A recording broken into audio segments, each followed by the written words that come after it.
Buenas tardes a todos. Vamos a esperar unos minutos para que se vayan conectando todos. Uh-huh.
Bueno, pues yo creo que casi podemos ir empezando ya, y aunque todavía no están conectados todos los alumnos que lo suelen hacer, pues supongo que ya se irán incorporando en los próximos minutos. Bueno, pues buenas tardes a todos. Hoy está con nosotros Juan Ramón de Páramo. Él es licenciado en Derecho con premio extraordinario de licenciatura, licenciado en Ciencias Políticas y Sociología y doctor en Derecho por la Universidad Complutense de Madrid. Es catedrático de Filosofía del Derecho de la Universidad de Castilla-La Mancha y actualmente es director del Instituto de Resolución de Conflictos y presidente del Consejo Ejecutivo de la Fundación de la Universidad de Castilla-La Mancha. También es director de la Cátedra Global Caja.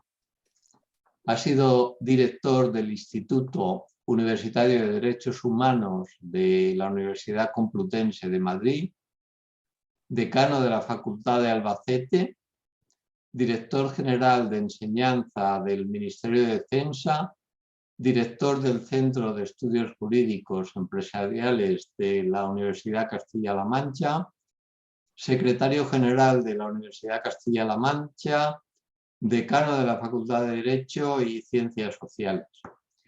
Y en la actualidad desarrolla una creciente actividad docente en universidades europeas y americanas, como las de Colombia, México, Perú o Argentina.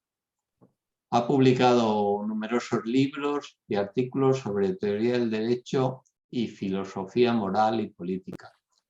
Como veis, un currículum realmente impresionante, lo que es un auténtico lujo tenerle aquí esta tarde. Muchas gracias por estar con nosotros, Juan Ramón, y tienes la palabra.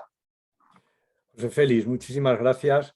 lo del currículum solo indica el paso de los años y la acumulación de cargos y responsabilidades te pone de manifiesto la edad que uno puede tener, nada más, ¿eh? Pero bueno, muchísimas gracias por la invitación y por estar en este foro, en un foro que a lo mejor desde fuera podíamos pensar que estoy un poco de intruso, ¿no? En la medida en que la panoplia de temas y de problemas que aquí se están planteando desde el punto de vista de lo que son las nuevas tecnologías, pues para mí es un reto el ponerme al día sobre esto y sobre todo por el impacto que pueden tener, y de eso se trata y de lo que voy a hablar hoy, en el orden jurídico y político, es decir, en la dimensión de la ciudadanía democrática, ¿no? Yo creo que este es el asunto que vamos a intentar, bueno, voy a intentar compartir con ustedes, sobre todo poniendo en evidencia algunas de las luces y algunas de las sombras, lo titulé así como 13 sombras, no 50, de la inteligencia artificial, y creo que con ello podríamos tener un panorama general, porque la literatura cada vez es más creciente sobre estos asuntos y prácticamente incluso inabarcable, ¿no? Yo el curso, el guión, vamos, lo había establecido así. Un primer momento vamos a hablar de los distintos modelos de la democracia. Yo creo que es bueno tener en cuenta que la democracia, aunque tiene una larga historia, hoy día fundamentalmente se discute en torno a tres modelos, que son los que vamos a tener en la cabeza cuando hablamos de democracia. No voy a hacer una remisión histórica a su evolución, pues sería, bueno, pues muy ocuparía mucho tiempo y no es el tema que tenemos ante nosotros. Luego hablaré de unos criterios mínimos de calidad que todo sistema democrático debe cumplir, y para ver si en estos criterios mínimos que pueden ofrecernos una idea de la calidad de un sistema democrático, estos se ven afectados por la tecnología y por los desafíos que las nuevas tecnologías pues están produciendo en el mundo, ¿no? Este sería un poco el plan de esta tarde y por lo tanto, sin más, pues voy a pasar al primer punto, ¿no? El primer punto que habla de los distintos modelos y de la crisis de la democracia. No es necesario reiterar lo que tantas veces se ha dicho de la crisis de la democracia, ¿no? Crisis de representación, crisis de afectación, crisis de funcionalidad y operatividad y eficacia, etcétera, etcétera. Pero creo que es bueno tener en la cabeza esos tres modelos que han venido funcionando, ¿no?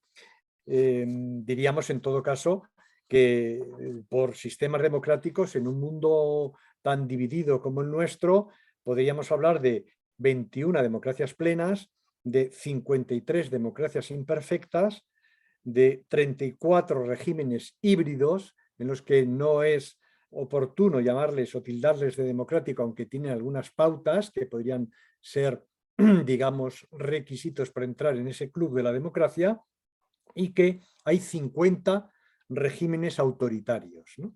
Es decir, que aunque la democracia parece un triunfo histórico, sin embargo, plenamente funciona solo en 21 países, de manera imperfecta en 53, en un sistema híbrido que no sabemos cómo calificarle en 34, y vuelvo a decir, hay cerca de 60, por decirlo, 59 países que están gestionados por sistemas autoritarios o dictaduras. O sea que todavía hay una larga también tarea de implantación. Remitiéndonos a la historia, simplemente diré que la democracia pues, está en constante evolución, ¿no? Es decir, desde sus orígenes, en Atenas o Persia, como algunos también se ha dicho, las democracias han bueno, pues, sufrido, padecido una evolución que las ha hecho, bueno, diseñar modelos que han ido cambiando a lo largo del tiempo. Sin embargo, el modelo de referencia, cuando hablamos de democracia, hay que apuntarlo a la democracia parlamentaria del Reino Unido, fundamentalmente, final del siglo XVII, principios del XVIII, y Estados Unidos, ¿no? Como democracia constitucional, que es la que conocemos democracia parlamentaria y constitucional o democracia de partidos, que es, digamos, el modelo que tenemos, ¿no? Es verdad, como digo, que ha habido y hay una crisis permanente, como ha habido a lo largo de la historia, pero quizá hoy la desafección política, la fragmentación social, la polarización, el auge de los populismos, etcétera, ha hecho que este modelo esté continuamente cuestionado. Si quisiéramos hablar de los modelos, yo voy a elegir tres modelos, ¿no? Tres modelos, fundamentalmente, porque son los modelos que más o menos están circunscritos a lo que entendemos hoy por democracia, que es un éxito a pesar de todo. Las alternativas son peores. Yo creo que un sistema político que se trate de estar justificado y argumentado al margen de las democracias tiene mayores problemas, y en los últimos 50 años la democracia también ha optado por un sistema más inclusivo, una inclusión progresiva, por ejemplo, de las mujeres en el siglo XX, en los años 60 una mayor demanda de participación y problemas de exigencia de inclusión de colectivos, de minorías, etcétera, con los problemas del racismo que hubo en los años 60 en Occidente, que son retos permanentes, y una apertura a la participación ciudadana durante los años 60, sobre todo en sus orígenes 80 y 90, donde cada vez hay más experiencias y mecanismos de participación. Hay falsas dicotomías sobre la democracia, antes de ver los tres modelos que voy a señalar. Falsas dicotomías que hay que, digamos, apartar de nuestro camino y de nuestro modelo mental de pensar sobre esto, ¿no? No voy a entrar en ellas, simplemente las voy a enumerar. Esa dicotomía entre democracia o Estado de Derecho, o sea, la idea de la participación del pueblo, la participación soberana y la idea de las limitaciones jurídicas de los derechos amparados por la regla del imperio de la ley. Yo creo que es una falsa dicotomía, son complementarias. En un Estado de Derecho sin democracia sería deficitario, y una democracia en la que no se cumpliera el imperio de la ley y el Estado de Derecho, pues también sería deficitaria. Luego esa dicotomía, en segundo lugar, entre democracia representativa y democracia directa o participativa. Hoy día nadie defiende la democracia directa por cuestiones técnicas, logísticas, operativas. Desde la academia, seriamente, nadie puede defender esto. Lo que sucede es que la tecnología, las nuevas tecnologías, hacen que este tipo de consultas directas mediante plebiscitos tecnológicos, bueno, pues cada vez son más frecuentes, pero esto en ningún caso es sustitutivo de las formas representativas de la gestión política a través de los sistemas democráticos. También hay otra falsa dicotomía entre la independencia del representante o el mandato imperativo. Es decir, el representante de la ciudadanía tiene autonomía para ejercer su labor o tiene un mandato imperativo directo que la ciudadanía controla en todos los momentos posibles y durante la historia de la legislatura de su mandato.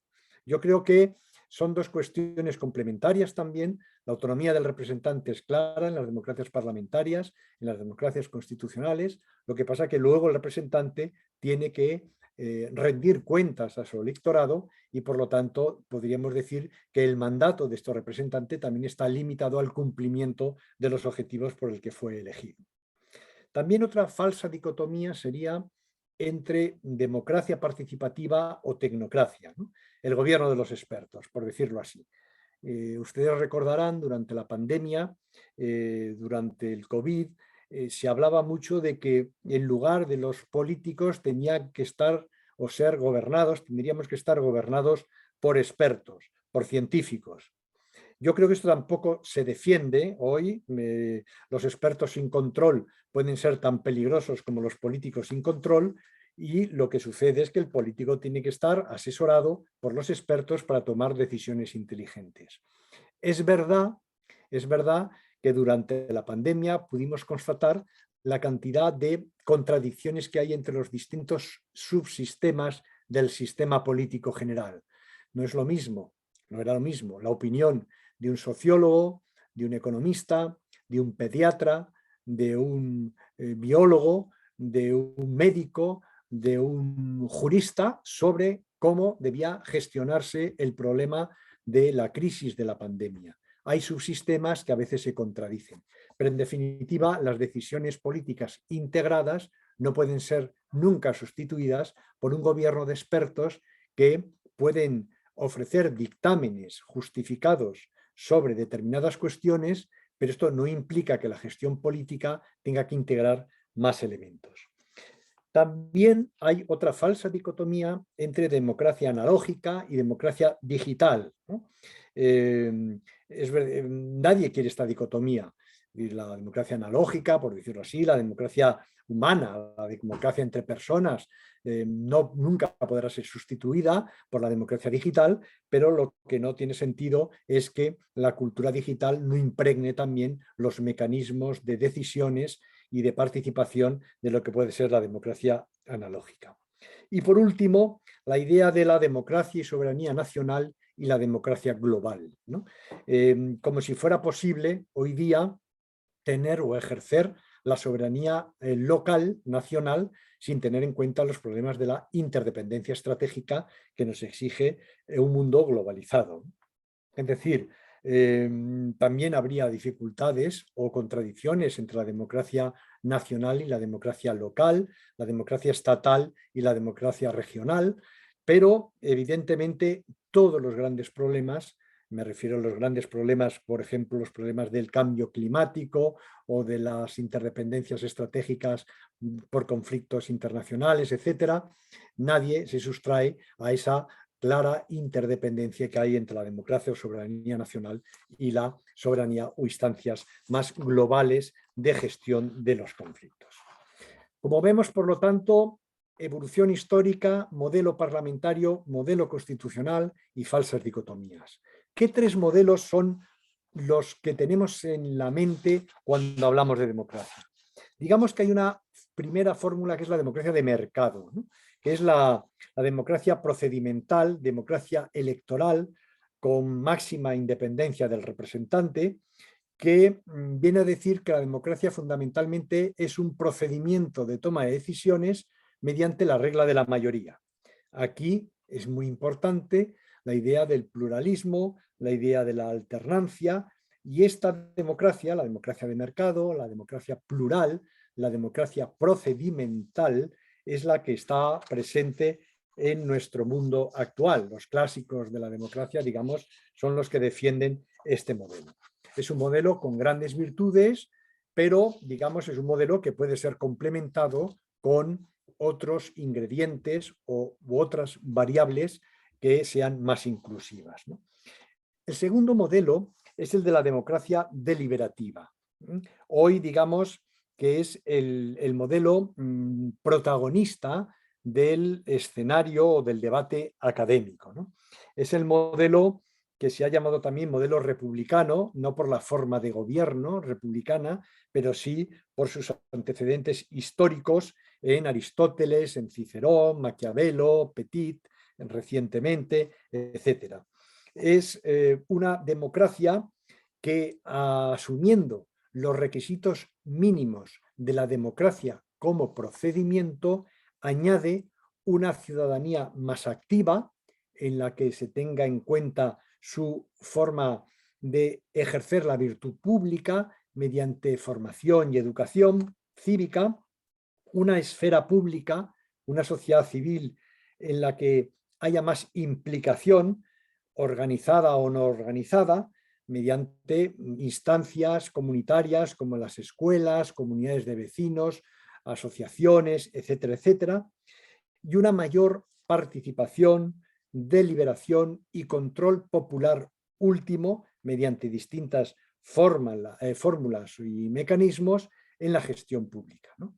Es decir, sería una especie de democracia mínima, procedimental, más una ciudadanía activa, una esfera pública potente y una mayor participación deliberativa como mecanismo de control de los gobernantes. Esta idea de la democracia deliberativa, que después haremos referencia a ella porque las nuevas tecnologías, la democracia que podríamos llamar algorítmica o la democracia de la inteligencia artificial, creo que la pone en cuestión, tiene como ideal un modelo regulativo en el que la deliberación pública sea el centro para la construcción de grandes consensos, ¿no? Es decir, más allá de la manifestación a través del voto, más allá de la manifestación a través de referéndums, es previo a todo esto la deliberación, la construcción de grandes consensos mediante acuerdos sobre grandes valores y fundamentos del sistema. Es decir, en esta democracia hay una mezcla de voto, de negociación y de deliberación. Y creo que es muy importante estos elementos a la hora de constituir su propia identidad y su propia definición. Hay corresponsabilidad, cogobernanza, transparencia. Estas ideas conectan con la idea de la democracia deliberativa. No les voy a... después les podría suministrar bibliografía sobre el asunto, pero no les quiero aburrir con autores, referencias y escuelas, ¿no? Pero creo que es un segundo modelo a tener en cuenta, ¿no? Es un modelo en el que la deliberación institucional formal, como tienen las democracias procedimentales, es relevante, pero también la deliberación pública no institucional, que puede ser informal o formal, mediante medios de comunicación, redes, participación comunitaria, etcétera, fortaleciendo todos los mecanismos de interdependencia. De ahí, con la metáfora de las redes, se habla de cogobernanza, etcétera, etcétera. Por lo tanto, ya tenemos los dos modelos: democracia procedimental, minimalista, liberal, pluralista, clásica. Segundo lugar, democracia deliberativa, participativa. Son modelos ideales a los que las democracias realmente existentes se pueden acercar más o menos. Y el tercer modelo, del que también se habla, que es un modelo que pone en cuestión los dos anteriores, sería el de la democracia más populista, ¿no? El populismo democrático. Si los dos modelos anteriores hacían hincapié en elementos como de la inteligencia colectiva, es decir, la inteligencia colectiva distribuida a través de grandes consensos mediante la participación de la ciudadanía, esta sería un poco la idea clave. En las democracias populistas, aquí no existen consensos, no existen principios o valores políticos comunes, sino que la sociedad se entiende como una cuestión, de hecho, fragmentada o polarizada en grupos distintos. Es decir, aquí lo que predomina es la dialéctica de amigo y enemigo, los nuestros y nosotros, y los otros, el pueblo y la casta. Aquí hay dinámicas de antagonismo, no violento, pero sí hay lucha adversarial, porque hay una clara fragmentación, una clara fisura entre el pueblo y la élite. Y por lo tanto el objetivo del pueblo será conquistar la hegemonía que está detentada por minorías en conflicto permanente. La idea de la manipulación de las estrategias de intervención, del bloqueo institucional, todas las herramientas necesarias para llevar a cabo esta transformación de la realidad política son o están justificadas, ¿no? El populismo, por lo tanto, no es creyente de la deliberación, no cree en el acuerdo consensual de grandes proyectos, sino cree en la dinámica de lucha política, de amigo-enemigo, porque viene a decir que la realidad está diseñada de esta manera, es como es, y una concepción utópica o regulativa de lo que debe ser la democracia no debe engañarnos en el análisis político. Bien, estos dos modelos son los que realmente se reivindican y ustedes los podrían situar estratégicamente en la geopolítica, en la geografía del mundo de distinta manera, ¿no? Democracias populistas latinoamericanas, democracias occidentales y europeas más procedimentales, democracias deliberativas en las que algunas democracias occidentales, como sobre todo las culturas nórdicas, tratan de diseñar y compartir, etcétera. Bueno, son los tres modelos que están funcionando, ¿no? Bueno, y en estos modelos yo querría a ustedes presentarles aquí una especie de prueba de calidad democrática. Es decir, hemos visto los modelos, hemos visto las distintas dinámicas de cada uno muy sumariamente, los 3 modelos, pero creo que hay un hexágono que todos los modelos deberían cumplir si deben ser calificados como democráticos, ¿no? Aquí vemos un hexágono, es el hexágono de Morlino, que es un teórico de la política, es muy conocido este hexágono en temas, digamos, en las discusiones de ciencia política. Es un modelo en el que, como ven ustedes, hay 3 grandes vértices: los procedimientos, los contenidos y los resultados. Es un modelo que, digamos, tiene en cuenta la metáfora de lo que puede ser el diseño de una industria o de un producto, de una actividad económica determinada. Y aquí se distinguen 3 controles de la calidad de ese producto: calidad del proceso de producción o fabricación, por decirlo así, que serían los procedimientos; calidad de las características o atributos del producto acabado, que serían los contenidos del producto; y calidad, en último lugar, como satisfacción del consumidor, ¿no? La metáfora de un producto aplicado a el hexágono democrático. Morlino, en este caso, propone también 3 distintos conceptos de calidad democrática, según que la evaluemos en función de sus procedimientos normativos, es decir, en el proceso de fabricación de las decisiones o acuerdos democráticos, en función de sus rendimientos efectivos, según los resultados que tienen en las expectativas de los ciudadanos, y en función también de los contenidos propios de la calidad del producto que bueno, pues tiene o sea, el contenido de lo que es el producto democrático, ¿no? La primera dimensión de los procedimientos, lo que tendríamos que tener como criterio de calidad de un sistema democrático, representa la calidad respecto del cumplimiento de los procedimientos previstos tanto en los ordenamientos legales como en los demás acuerdos normativos.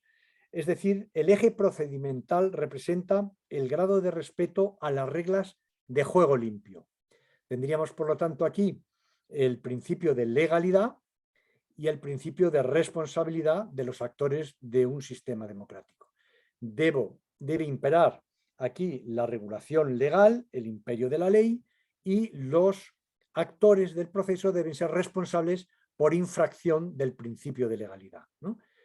Cuanto más sea un sistema cercano a la regla de la legalidad, al principio del imperio de la ley, tendrá más calidad, y cuanto más responsables sean los actores ante los ciudadanos por rendición de cuentas, pues también será más o de mayor calidad. La segunda dimensión es la dimensión de la calidad de las democracias respecto de sus contenidos programáticos, entendiendo por tales el respeto efectivo de los derechos de sus ciudadanos, de unos derechos cuyo reconocimiento y protección universales se han ido ampliando desde los precursores derechos civiles, que serían los clásicos derechos a la vida, la libertad, la propiedad, la intimidad, y que están proclamados en declaraciones constitucionales desde hace más de 2 siglos, a los derechos políticos, al voto activo y pasivo, de asociación, de manifestación, etcétera, etcétera, que son los conquistados a través del desarrollo histórico de las democracias liberales, fundamentalmente el siglo XIX y primera mitad del siglo XX, hasta acabar con los derechos sociales en torno al principio de igualdad, sobre todo a la educación, la salud, la seguridad social y los servicios de protección, que se han desarrollado sobre todo a partir de la Segunda Guerra Mundial. Estas dos dimensiones tendrían que verse completadas, es decir, un sistema democrático tendrá mayor calidad cuanto mayor respeto de la libertad tenga y cuanto mayor respeto del principio de igualdad tenga. Y por último, la tercera dimensión representa la calidad de las democracias respecto de los resultados que se obtienen tratando de satisfacer las necesidades de sus ciudadanos tal y como son percibidas por estos, ¿no? Es decir, igual que un producto está, digamos, evaluado por la satisfacción del consumidor, el producto también de la democracia tendrá que verse evaluado por la satisfacción de los ciudadanos desde el punto de vista de su eficiencia, de su eficacia y de su legitimidad, es decir, la incorporación de los valores que están dentro de este proceso. Pues bien, este sistema de evaluación de los variables mínimas que debe cumplir un sistema democrático, deberíamos proyectarlo precisamente a la inteligencia artificial, a la cultura de los algoritmos, a las nuevas tecnologías. La pregunta es, una vez que hemos visto los tres modelos, las falsas dicotomías y el hexágono democrático, la pregunta en cuestión sería la siguiente: ¿mejoran los algoritmos la calidad de la democracia? ¿La inteligencia artificial y las tecnologías se pueden poner al servicio de esa llamada inteligencia colectiva distribuida, que no es otra cosa que la democracia? Porque en una primera, digamos, ¿se pueden poner los algoritmos al servicio de los valores democráticos? Esta sería la cuestión fundamental de la sesión de hoy y que es sobre lo que me voy a entretener ahora el resto de esta tarde, ¿no? Es decir, si intuitivamente podríamos pensar que las nuevas tecnologías producen una mayor implicación en la toma de decisiones porque nos hacen más accesible la información y las decisiones, esto, digamos, también podríamos pensar que tiene su lado oscuro, que tiene también sus sombras y su, digamos, zona crítica, porque no es oro todo lo que reluce, ¿no? Es verdad, sí se podría decir, que hay elementos interesantes en los que podemos observar que los algoritmos y las nuevas tecnologías se pueden poner al servicio de la democracia para aumentar la inteligencia colectiva, ¿no? Hay muchos experimentos, hay algunos ejemplos, como en Taiwán, donde, por ejemplo, el Ministerio de Digitalización se ha centrado en esto y es un proyecto visionario de alguien que viene sobre todo del mundo hacker, es Audrey Tang, y del mundo tecnológico, y que ha diseñado un entorno virtual, una plataforma virtual en la que los ciudadanos, todos los ciudadanos de Taiwán, pueden participar a nivel individual, relacionarse entre sí, mantener discusiones, presentar propuestas, participar en propuestas o en consultas que el propio gobierno les plantea al respecto, por ejemplo, borradores de nueva legislación, ¿no? Y que ellos podrían discutir, presentar contrapropuestas, ideas nuevas, etc., ¿no? Y mediante un software llamado Polis, que utiliza la inteligencia artificial y que ahora incluso está experimentado también con la realidad virtual, mediante este software, digo, lo que hace esta plataforma es servir de espacio de encuentro a los ciudadanos taiwaneses para que virtualmente puedan discutir, participar, deliberar sobre las propuestas políticas o legislativas que hay en juego, en marcha en ese momento. Creo que es una herramienta excelente desde el punto de vista técnico, por la que el gobierno ha apostado fuertemente, y a pesar de que ha sido el gobierno el que ha creado esta plataforma, el gobierno no interfiere ni utiliza esto como un mecanismo de control. Tiene fuertes restricciones para ello, para dar garantía a la ciudadanía de que esto no va a revertir, no va a convertirse en un sistema de control y dominación por parte del gobierno, pero la herramienta permite que los ciudadanos puedan realmente participar en esas deliberaciones en un entorno libre, en un entorno digital, un entorno a gran escala, ayudados por los algoritmos que les permiten identificar las deliberaciones o las discusiones que están en marcha.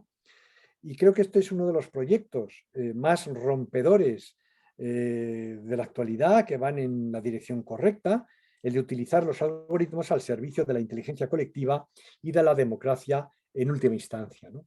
También hay otros proyectos interesantes, como uno del Crowd Law de Nueva York, de la Universidad de Nueva York, que creo que es uno de los centros de investigación más interesantes del mundo en estos momentos. Y en este centro de investigación, ubicado en la Tandon School of Engineering de New York University, está dirigido por Beth Novak, y Novak tiene una larga lista de publicaciones de libros muy recomendables sobre esto, y creo que todos en estos libros, en estas publicaciones y en estos experimentos se intenta capturar la idea del crowdsourcing o la implicación de la ciudadanía en la toma de decisiones por medio de instrumentos tecnológicos. Hoy es posible gracias a esta tecnología y que puede ser una gran herramienta para la mejora de la calidad de la toma de decisiones y, en última instancia, para la propia transformación de las estructuras democráticas y las instituciones democráticas. Bueno, junto a esto también hay otros experimentos y no deberíamos ser ciegos ante ello. Creo que hay muchos experimentos y que, digamos, que nos hacen ser un poco optimistas sobre lo que podría dar de sí la nueva tecnología aplicado a los sistemas democráticos. Es verdad que este gran potencial puede aumentar la participación ciudadana, el autogobierno, la inteligencia colectiva, construir la democracia en escalas globales, etcétera, etcétera. Pero a mí me interesa más señalar las sombras de todos estos procesos. Unas sombras que realmente están en la cabeza de muchos de los que nos dedicamos a la gestión política, a la gestión o el análisis político, y estas son las sombras que aquí voy a señalar como, digamos, el resultado de un análisis que proviene más de la filosofía política, más de la teoría política, más del pensamiento en este sentido más abstracto o especulativo. Es verdad que los profesores que nos dedicamos a la teoría jurídica, a la filosofía, pues lo que tratamos de hacer es pues, leer la literatura, debatir sobre los problemas, analizar la práctica y la implementación política de las ideas y ofrecérsela a los estudiantes de la manera más sencilla posible. De toda la literatura que hay sobre esto, y hay mucha, libros sobre el impacto que las nuevas tecnologías tienen en el ámbito de los sistemas de gobierno y de los derechos de las personas, ha habido, como digo, muchísimos ejemplos, pues yo he elegido estos 13 problemas que algunos están conectados entre sí, son problemas conectados entre sí, algunos se solapan y a veces es difícil su calificación. Pero no obstante, creo que su división es a efectos didácticos, a efectos docentes, ¿no? Una clasificación, como saben ustedes, no es ni verdadera ni falsa, es simplemente útil o inútil, es esclarecedora o confundente o confusa, ¿no? Y creo que nos pueden servir esos 13 ítems o estos 13 guiones como objetos de reflexión sobre este proceso. A mí me gustaría que les sirvieran a ustedes como objeto de reflexión. En primer lugar, esta idea de los sesgos y la gobernanza algorítmica, es decir, la idea de que gobernar, que es ya un asunto algorítmico, como ustedes saben, y como seguramente habrán visto a lo largo de todas las sesiones que aquí se han puesto en evidencia, nos llevaría a algo así como un sistema democrático basado en los algoritmos, como una algocracia, ¿no? Y digo, con esto estaría resuelto todo, porque a mayor información, mayor fundamento y justificación para tomar decisiones. Simplemente habría que gestionar los datos y esta gestión tecnológica de los datos nos llevaría a mejores decisiones. Las máquinas nos pueden incluso sustituir, no solo apoyar. Bueno, la pregunta es si es compatible esto con un sistema político democrático de toma de decisiones, ¿no? Es decir, si estos sistemas algorítmicos de toma de decisiones que ayudan a la gobernanza política están suficientemente trabados como para sustituir a las personas. En realidad, yo creo que hay ahí una confusión entre la voluntad real de la gente, que se puede conocer a través de los datos, de los sensores, de nuestro pasado, de lo que hemos hecho hasta el momento, y podemos, mediante esta gestión de datos, prever las preferencias en virtud de nuestros comportamientos, ¿no? Y esto, mediante una especie de paternalismo protector, nos daría a las personas lo que quieren, lo que desean, ¿no? Nos invitan, no nos imponen las cosas. Si yo he manifestado mi deseo de que me gustan tales o cuales cosas, los sistemas democráticos serían aquellos que ofrecerían ante estas manifestaciones de mis deseos las respuestas adecuadas, ¿no? Por lo tanto, los sistemas algorítmicos lo que harían sería algo así como prever las preferencias de las personas en virtud de los comportamientos. Pero estos son los modelos políticos, porque yo creo que aquí sacrificamos algo en nombre de nuestra libertad. Es decir, estos sistemas respetan nuestras decisiones libres del pasado, que están llenas de imperfecciones, de sesgos, de desviaciones, de atajos, de heurísticas, es decir, de decisiones que hemos tomado en virtud incluso a veces de nuestras emociones instantáneas, etcétera.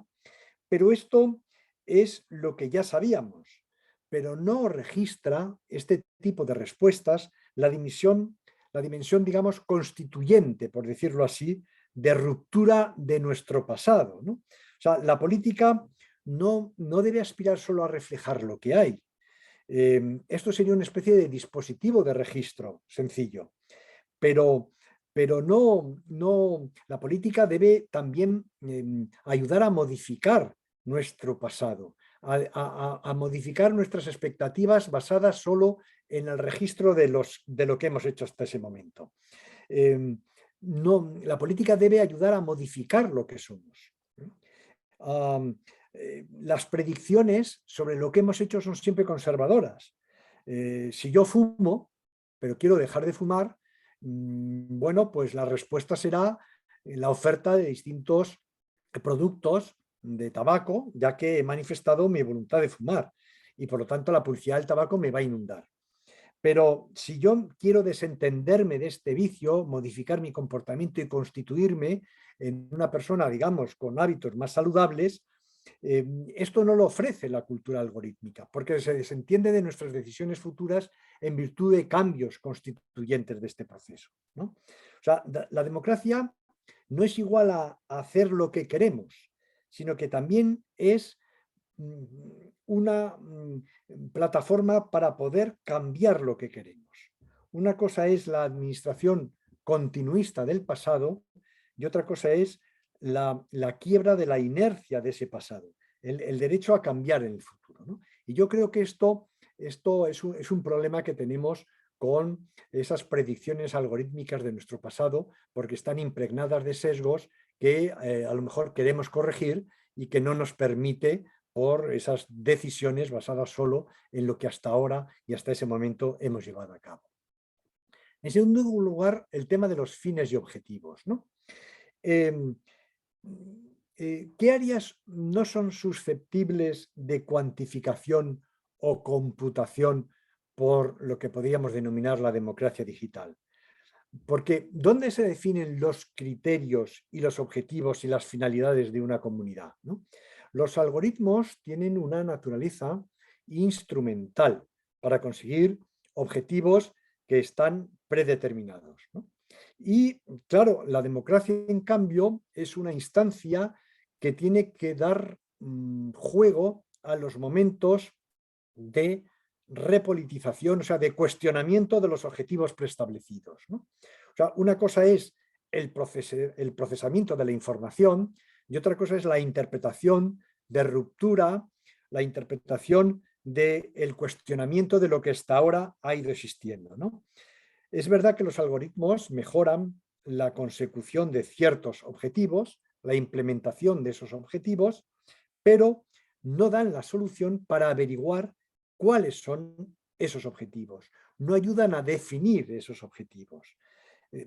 Si yo digo que en realidad solo me importa que se gestione bien, esto es algo que se suele decir a veces, ¿no?, por parte de la ciudadanía. Cuidado, esto requiere interpretación, requiere distintas valoraciones, que requiere, por lo tanto, compromisos con fines y objetivos que no se han discutido. ¿Cómo sabemos que son buenas decisiones, ¿no? Una cosa es la voluntad inmediata de lo que hacemos y otra cosa es la voluntad política que debe tener en cuenta las valoraciones de lo que vamos a hacer, las valoraciones de lo que queremos que vamos a hacer. Creo que en la democracia es más importante el procedimiento que los resultados. Y evidentemente una democracia que fuera estrictamente digital o que fuera muy influida por los algoritmos tendría debilidades como la de que las señales digitales solo nos hacen creer que ya hemos expresado lo que queremos y que no podemos cambiarlo. Que esa emisión de deseos la hacemos sin la interdependencia de los deseos de otros, porque como veremos luego, la democracia es un sistema de intercambio de argumentos, no simplemente de preferencias de uno mismo que en su soledad pues decide lo que cree que es más oportuno para sí mismo. Y además no advertimos la falta de autodeterminación que ello supone, porque la autodeterminación de lo que queremos se construye con los demás, si vivimos en una sociedad. Por lo tanto, creo que esta idea de la no existencia del cuestionamiento de los fines y objetivos sería también otro punto, otra sombra importante a tener en cuenta. Luego, la idea de igualdad como valor afectado, ¿no? Es decir, en democracia, si algo afecta a alguien, pues uno debe ser autor de esa decisión. ¿Qué igualdad es deseable en ese contexto tecnológico? Ha habido 3 respuestas fundamentales, las respuestas que las da el Ágora, el espacio abierto horizontal de discusión, lo que podríamos llamar la democracia europea, que es el Ágora política, las instituciones que ayudan a la deliberación. Otro modelo de interacción humana es el mercado que asigna mediante la oferta y la demanda en un sistema de precios al consumidor soberano la respuesta que quiere. Es un mercado entendido como negocio, es otra instancia de decisión, y la otra sería un ámbito más jerárquico de poder, una asignación vertical de las decisiones que sirve como acción de gobierno y guía. Si la primera instancia, el ágora deliberativa democrática, podría ser ejemplificada con las instituciones europeas, la idea más de negocio, de mercado, estaría ejemplificada más con los modelos anglosajones y especialmente el norteamericano, y la idea más vertical, jerárquica, autoritaria, estaría también como una cuestión de poder representada pues, por imperios o gobiernos como sería, por ejemplo, el chino, ¿no? ¿Qué autoridad de estas es la algorítmica? ¿Quién es el soberano? El algoritmo, es decir, la discusión deliberativa sería la instancia, el consumidor en un ámbito puramente negocial, el Estado en un ámbito puramente vertical. Bueno, yo creo que hay ahí lógicas políticas, lógicas de mercado que a veces se contradicen, ¿no?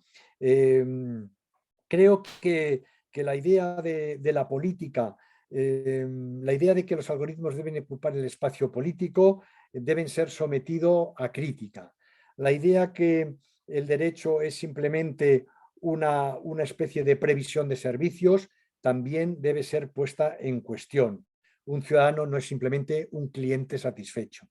Y la idea de que el Estado digital puede hacer superflua a la democracia también invalida la idea de la política, porque la política no es solo racionalidad administrativa, no es solo gestión administrativa. Son muy importantes los fines, los objetivos. La tecnología no resuelve los problemas de la justicia, la idea de la igualdad como contenido, y por lo tanto creo que también esto sería insatisfecho por una visión estrictamente tecnológica del problema, ¿no? Luego tenemos más cuestiones importantes que deberíamos tener en cuenta, ¿no? La idea de la comunicación, ¿no? La idea de la comunicación. La comunicación en redes a veces se presenta como algo sumamente orientativo, participativo, etcétera, ¿no? Y yo creo que aquí la idea de una comunicación en redes nos lleva a la idea de que, siendo críticos, no es tan libre ni tan democrática como a veces se presenta.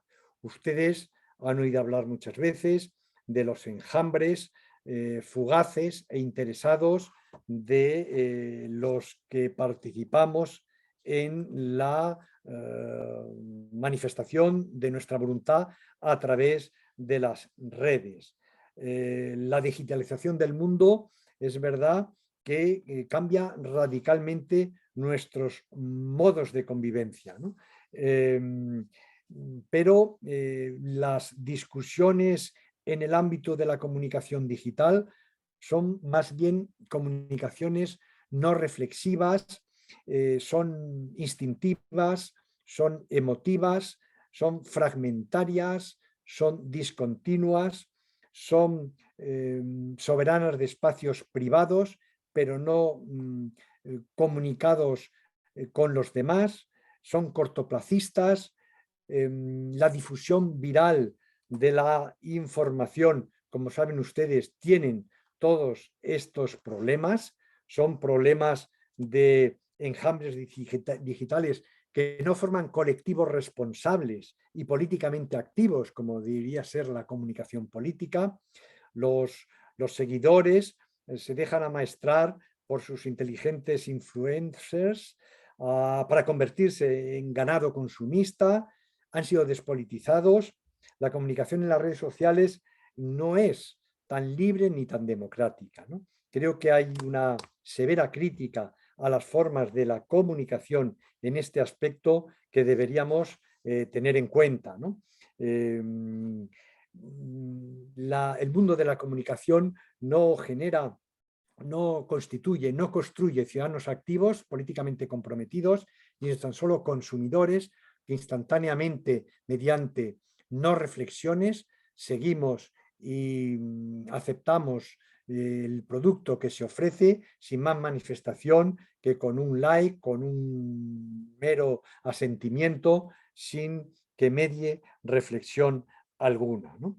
Y evidentemente el discurso de la comunicación política democrática debe ir por otro lado. También, en quinto lugar, está el problema de la ausencia del otro, que yo creo que este es un problema muy importante en las reflexiones de este tipo, ¿no? El discurso requiere la escucha. La escucha está, digamos, seriamente dañada por esa desintegración de la esfera pública democrática producida por los discursos de las redes, porque las redes personalizan algorítmicamente la identidad individual, las personas individuales. Hay una creciente atomización y, digamos, podríamos decir, narcisificación de la sociedad que nos hace sordos a las voces de los otros y conducen, por supuesto, a una pérdida de empatía. Hoy todo el mundo se entrega al culto del yo, todos los individuos se representan y se producen a sí mismos. Es una especie de desaparición del otro, de incapacidad de escuchar, lo que provoca en gran parte la crisis de la democracia, ¿no? Hay una desfactificación, como se ha dicho, o descontextualización del mundo en el que nos desenvolvemos mediante las relaciones personales en este tipo de acciones comunicativas. Un mundo basado en la red nos despersonaliza como individuos que se relacionan con los demás y nos tribaliza. Es decir, nos asigna identitariamente a grupos en los que nos consideramos personificados, identificados, pero que tienen realmente una falta de empatía y falta de capacidad de escucha. Es un recurso, este sistema, más bien para la identidad personal, para sentirnos pertenecientes a determinados grupos, más que para el conocimiento. Hay numerosos biotopos tribalistas en las redes. Hacen posible exclusiones que son constitutivas de políticas identitarias, que demarcan y delimitan esferas con fronteras y que no ayudan a debates discursivos, ¿no? La pretensión de validez de estas tribus digitales como colectivos identitarios no son discursivas, son o carecen, perdón, de racionalidad comunicativa. Solo nos reafirman nuestros sentimientos de permanencia, absolutamente alejados de lo que debe ser una comunicación discursiva, en una dimensión que tenga en cuenta a los demás, al otros. Las sociedades hoy día se están desintegrando en irreconciliables identidades sin comunicación, sin alteridad. Son guerras de identidades, guerras grupales, guerras tribales. Y la democracia, la virtud de la democracia es crear un nosotros, es una comunidad de oyentes. La comunicación digital es una comunidad, perdón, es una comunicación sin comunidad. Destruye la política basada en el escuchar. Solo nos escuchamos a nosotros mismos en burbujas, en cámara seco. Este sería el fin de la acción comunicativa. Creo que este es un grave problema. El sexto problema, y vamos avanzando, es esa distinción entre la racionalidad digital y la racionalidad argumentativa.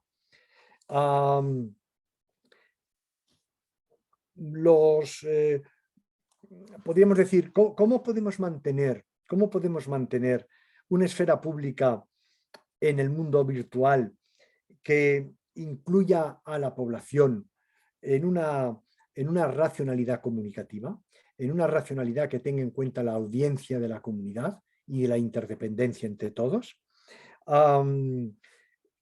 Hoy día el Big Data y la inteligencia artificial se consideran equivalentes funcionales de la esfera pública discursiva, pero creo que esto es una carga de profundidad con la idea de la racionalidad comunicativa que debe impregnar la democracia, y más las democracias deliberativas, ¿no? La inteligencia artificial en realidad no razona, sino que computa, ¿no? O sea, los algoritmos aquí parece que sustituyen a los argumentos.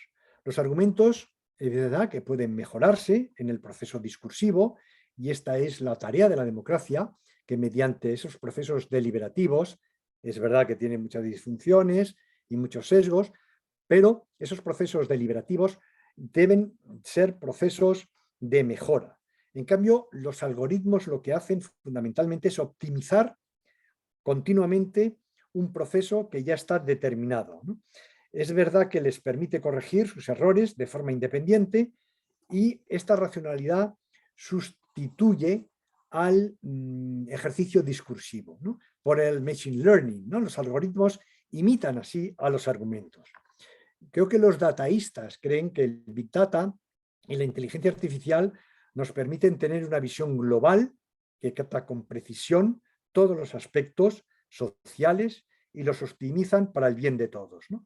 Pero creo que esto no incluye al individuo que actúa racionalmente, que pretende hacer una afirmación válida y que la defiende con argumentos. Desde el punto de vista dataísta, la racionalidad digital sería muy superior a la comunicativa, pero es una sociedad en la que se puede prescindir por completo de la política. Es decir, para estos defensores del dataísmo, la democracia de partidos dejaría de existir en un futuro próximo. Daría paso a una especie de, como se ha denominado, infocracia o postdemocracia digital, ¿no?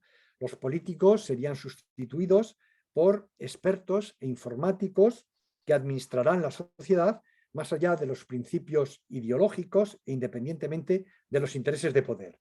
Una política basada en la gestión de sistemas de datos. Decisiones socialmente relevantes se tomarán utilizando el Big Data y la inteligencia artificial.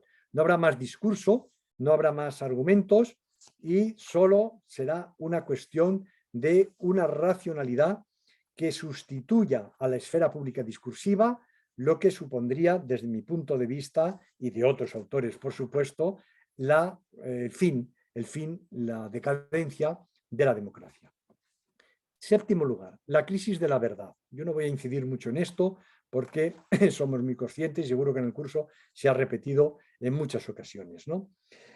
La crisis de la verdad se extiende cuando la sociedad se desintegra en agrupaciones o tribus entre las cuales ya no es posible ningún entendimiento, ninguna designación vinculante con el mundo de la vida, con el mundo de las cosas, ¿no? La verdad es un regulador social muy importante, es un valor regulador de la sociedad. Pero en este discurso de la cultura digital muchas veces la verdad se desintegra porque solo se tiene en cuenta una información, ¿no? Y una información impregnada, sesgada y pletórica de, lo diré ya, fake news, noticias falsas, que no son mentiras en puridad, porque atacan la propia facticidad. O sea, para las fake news la realidad, la verdad es irrelevante, ¿no?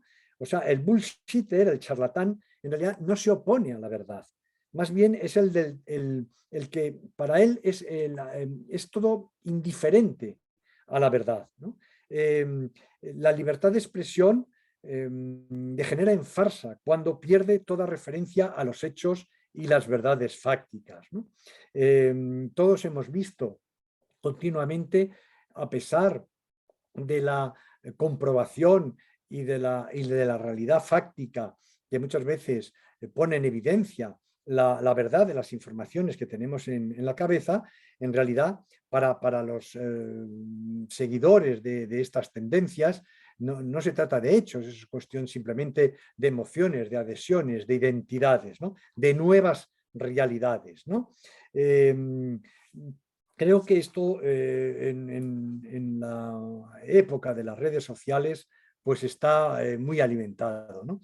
El orden digital suprime muchas veces la facticidad. La fotografía digital destruye incluso la facticidad como verdad, ¿no? Produce nuevas realidades que no existen al eliminar las realidades como referentes. Y esto produce gran desconfianza, ¿no? Una información estrictamente aditiva, acumulativa, no es coherente desde el punto de vista narrativo. Hoy estamos, digamos, muy bien informados, pero desorientados. La información simplemente por ella misma no tiene capacidad orientativa. La verdad discursiva es entendimiento, es consenso, es cohesión social, es estabilizador de la sociedad al eliminar la ambivalencia, la ambigüedad. Y sin embargo, las narraciones se desintegran en las simples informaciones. La información es lo contrario de la narración coherente, justificada, argumentada, ¿no? El Big Data se opone a los relatos justificados, no narran nada, ¿no?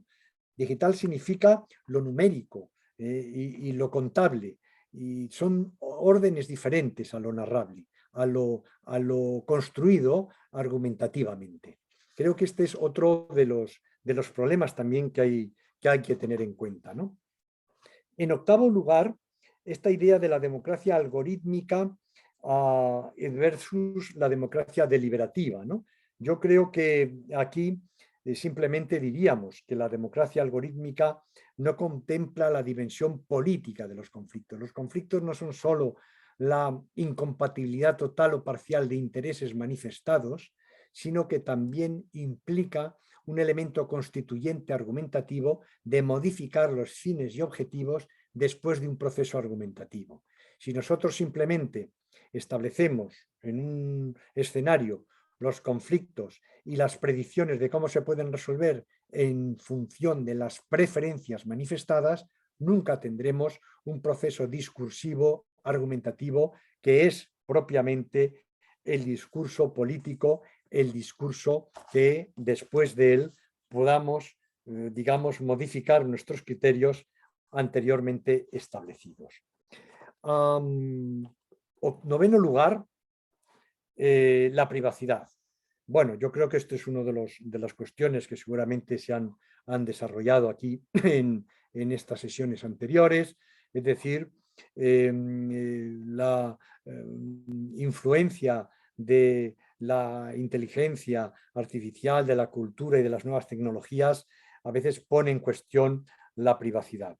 Es un componente importante de la propia democracia y yo creo que no haré más hincapié sobre esto porque de todos es conocido esta invasión de la privacidad. Yo me recuerdo que en la comparecencia de Zuckerberg ante el Senado norteamericano, ante bueno, pues las denuncias que hubo de Cambridge Analytica y de la gestión de los datos privados con fines de otro tipo, el senador le preguntó a Zuckerberg, bueno, ¿me podría decir usted en qué hotel se ha hospedado esta noche? ¿No? A lo que él dijo, evidentemente no se le voy a dar yo este dato. Bueno, de eso se trata, ¿no? El respeto a la privacidad, que implica la gestión de la propia autonomía, se ve invadida continuamente por esta cuestión, por estas nuevas tecnologías, y todos hemos sido, bueno, objeto de esta invasión. No quiero insistir en ello, ¿no? En octavo lugar, perdón, en décimo lugar, esta idea de la manipulación política, ¿no? La idea de la manipulación, es decir, los casos de Facebook y de Cambridge Analytica, que todos conocemos, hay otros ejemplos, por supuesto, pero seguramente estos son los más impactantes, nos muestran efectivamente cómo los algoritmos tienen un potencial de manipulación política que pueden poner en riesgo la propia idea democrática. Todos sabemos las intromisiones que mediante estas bueno, pues interferencias en las redes y en nuestros modos de información a través de las redes se han llevado a cabo en los últimos tiempos, ¿no? Y está demostrado. No quiero tampoco hacer hincapié sobre esto, pero es verdad que es relativamente fácil cómo podemos influir en ello, ¿no? Yo tenía aquí un relato muy breve que diré, que se produjo en 2014 para que vean ustedes hasta dónde se puede llegar, ¿no?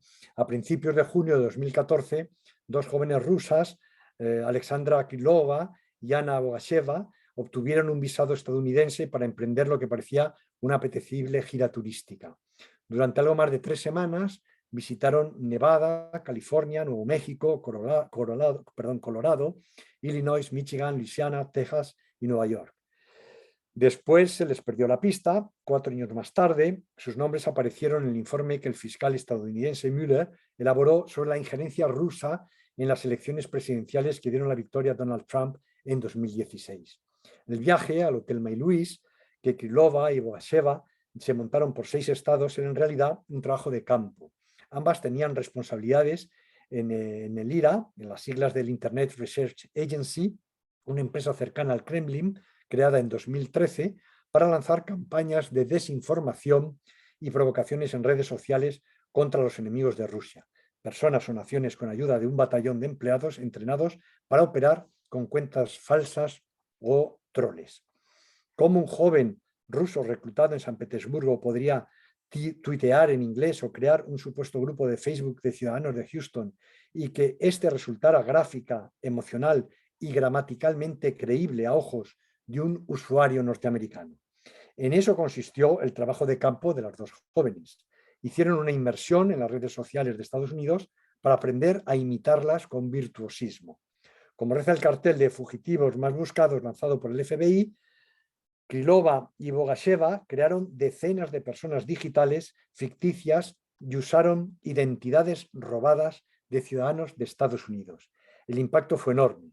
Facebook calculó que 126 millones de estadounidenses vieron publicaciones vinculadas a Rusia durante la campaña de 2016. Un año más tarde, Twitter previno por carta a 677.000 estadounidenses que habían sido víctimas de propaganda rusa. Una investigación de The New York Times revela cómo Twitter fue en 2017 escenario de una operación con cuentas falsas operadas desde Rusia que ayudaron a provocar divisiones dentro del movimiento feminista en Estados Unidos tras la histórica marcha de las mujeres contra el recién elegido presidente Trump. Desde entonces, las granjas de troles no han dejado de crecer ni de contaminar muchos de los procesos electorales que se celebran en el mundo. Las autoridades norteamericanas ofrecen $10 millones a quien facilite la detención del propietario de la agencia rusa IRA. temen una nueva oleada de desinformación fabricada en Rusia antes de las elecciones, etcétera, etcétera, etcétera, ¿no? Yo creo que esta guerra de información que los dirigentes rusos han puesto, sobre la que han puesto tantas esperanzas, son emuladas por partidos políticos en otros países. Miren, en España los troles se multiplican y operan libremente ante la dificultad de los usuarios para distinguir entre perfiles ficticios y reales y la escasa reactividad de las plataformas tecnológicas a la hora de combatir estas cuentas falsas, ¿no? Y esta modalidad de desinformación es además un negocio opaco y floreciente, como refleja el libro de confesiones de un bot ruso, está en la editorial Debate, donde el antiguo empleado de un troll center en España detalla anónimamente los entresijos de estas campañas sucias, de estrategias, etcétera, etcétera, ¿no? Para bueno, modificar e impulsar artificialmente movimientos o tendencias de opinión. No insistiré sobre ello, ¿no? Creo que esto es muy relevante. Es de una gran complejidad, pero suficientemente necesario su análisis. Y por último, ese último elemento, el cuarto elemento, bueno, perdón, antes hablaré de la concentración de poder, ¿no?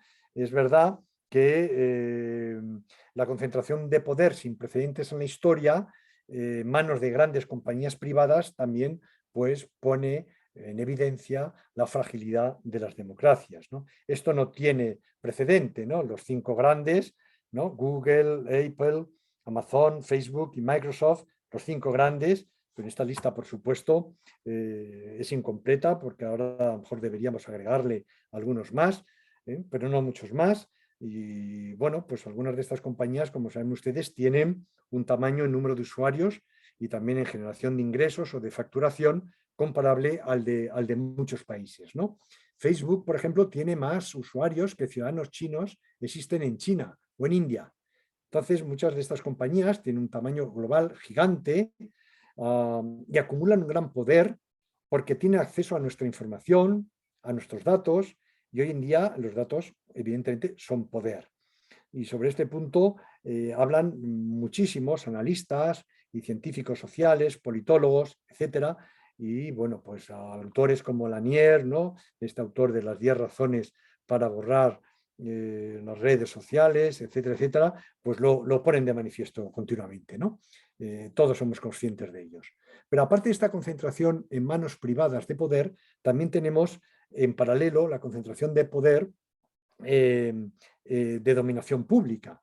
Es decir, tenemos ejemplos muy claros que vienen de China o Rusia, que también deberíamos extender a nuestros países propios, democráticos, que también tienen mayores instrumentos de dominación y de vigilancia hoy que los que tenían hace unas décadas, ¿no? Y esto es una preocupación importante de estados que no son ni siquiera democráticos, ¿no? La diferencia es significativa y no deberíamos pensar que es irrelevante, ¿no? A pesar de que, por supuesto, hay escándalos como el de Snowden con la Agencia de Seguridad Nacional en Estados Unidos, que demuestran cómo los países, en estados democráticos, llamados democráticos, también pueden ser autoritarios o utilizar estos instrumentos para dominar y expiar a su ciudadanía, ¿no? Pero en todo caso, como digo, la preocupación viene fundamentalmente de países fuertemente autoritarios como China o Rusia, que cuidado, no pensemos que se limitan a espiar, a observar y controlar lo que hagan sus propios ciudadanos, porque hoy día las tecnologías les permiten extender esa vigilancia y espionaje a todo el resto de los ciudadanos, ¿no? Y por último, y para acabar, porque vamos ya casi consumiendo el tiempo,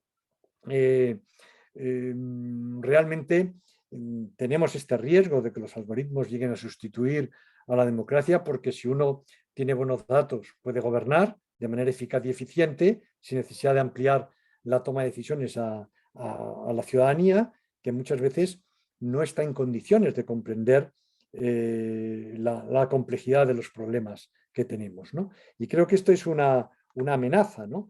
Porque yo creo que la complejidad es tan creciente para los ciudadanos de a pie, y me sitúo entre ellos, que incluso para algunos tecnólogos, de no poder comprender el funcionamiento de estos propios algoritmos y de estos propios programas, ¿no? de la inteligencia artificial. como nos muestran algunos estudiosos, que también bueno, pues son conocidos. Incluso los propios diseñadores de estos algoritmos no comprenden la razón por la que los algoritmos a veces predicen ciertas cosas, ¿no? Diseñaron el algoritmo inicial, pero a través de la tecnología, del machine learning, el algoritmo llega a un momento en que toma decisiones o hace predicciones que no son del todo inteligibles para el propio diseñador del algoritmo.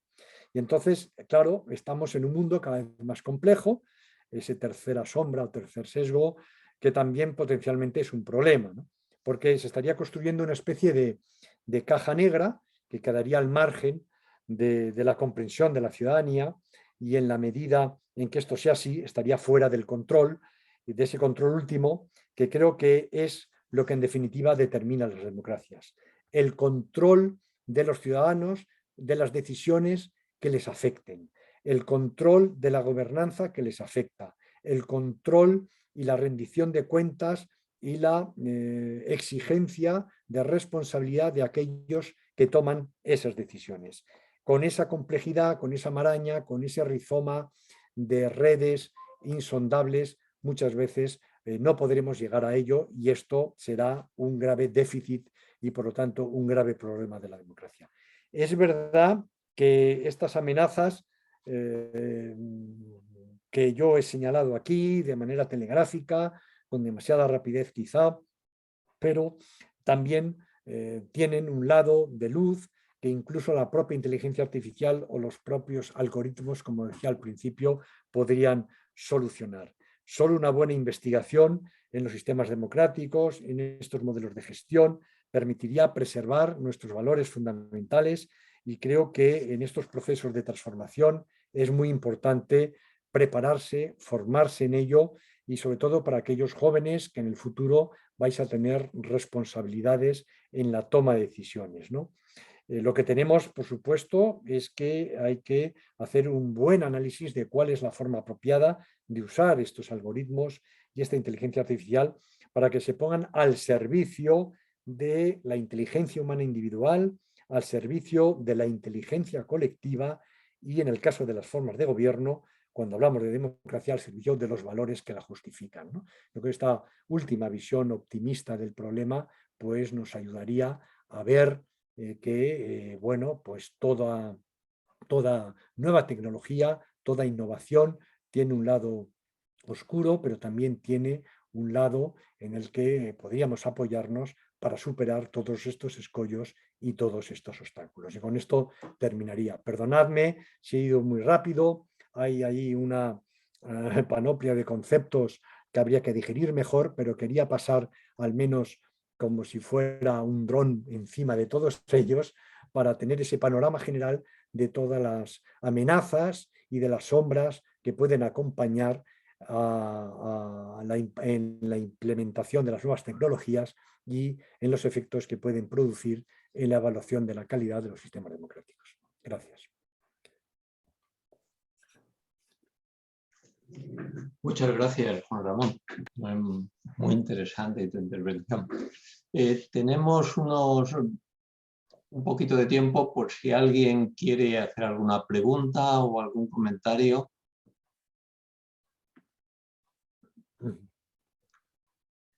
Marta, adelante. Hola, ¿cómo andan?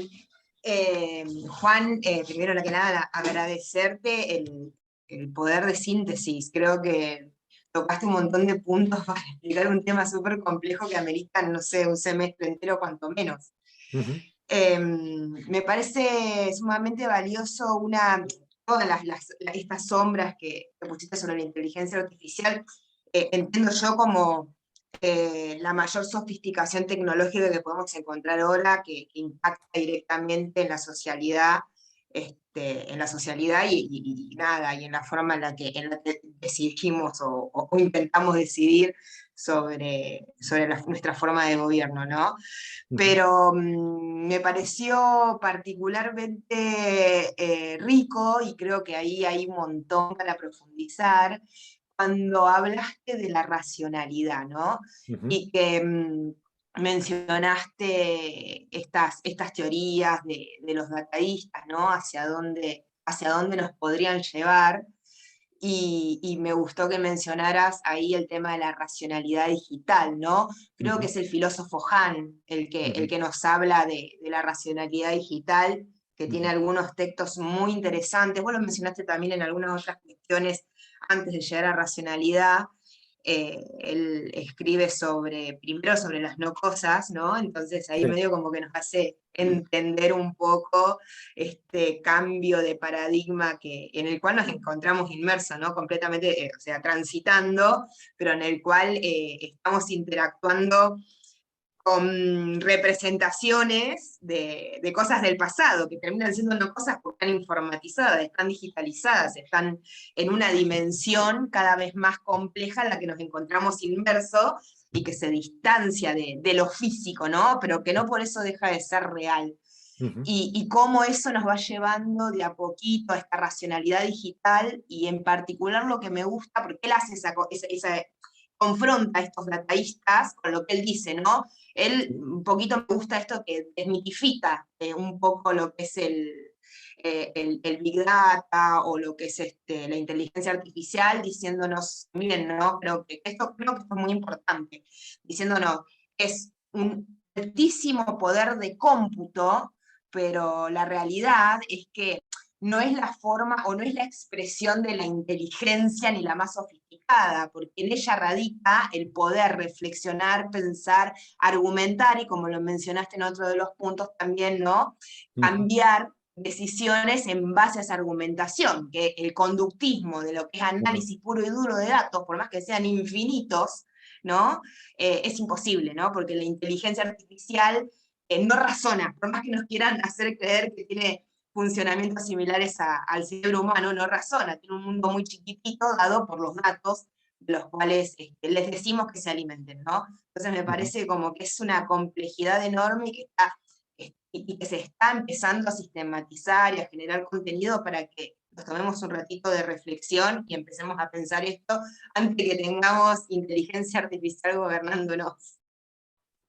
Bueno, no puedo estar más de acuerdo contigo. Es verdad que Chul-Han, aunque es criticado y a veces vilipendiado y menospreciado por muchos filósofos también ahí creo que hay egos y luchas de envidia gremial por haber que un filósofo pueda vender miles y cientos de miles de libros, ¿no?